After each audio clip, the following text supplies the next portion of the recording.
আসসালামু আলাইকুম।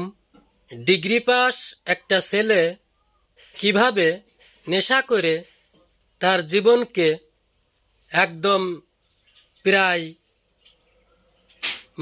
কি বলবো একেবারে ধ্বংস করে ফেলেছে, জীবনকে শেষ পর্যায়ে নিয়ে চলে গিয়েছে।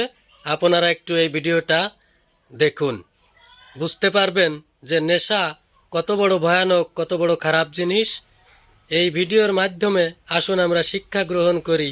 কখনো কেউ কোনো দিন নেশাগ্রস্ত হব না, মাদকাসক্ত হব না। আসুন জীবনকে ভালোবাসতে শিখি, ভালোভাবে জীবন যাপন করি। দেখুন এই ভিডিওটি।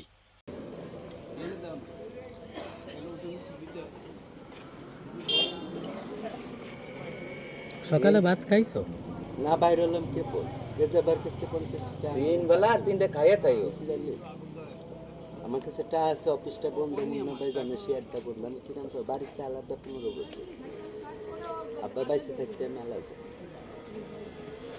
একটা সিনসিনারি ছেলে কাজে শরীরটা খারাপ, তাই না? এমনি মোটামুটি সুস্থ, শেয়ারটা বন্ধ এই জন্য তোকে বিএনপিতে রাজনীতি করে দিচ্ছে, টাকা তো কেউ দেয় না।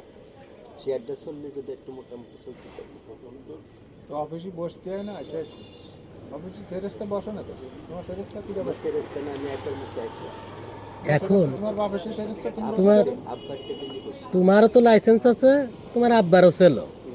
এখন তুমি ভালোভাবে একটা সেরেস্তা করে বসো। ফেরেস্তা রয়েছে না, বাপ বসতে না, যে চেয়ারে সেই চেয়ারে যাবে। বসতে নেই চেয়ারটা রয়েছে না, চেয়ার লকেট ব্যাগে, জলিল মিয়া চেয়ারটা রয়েছে না, চেয়ার লকেট ব্যাগে, লকেট ব্যাগে চেয়ার ওই তো।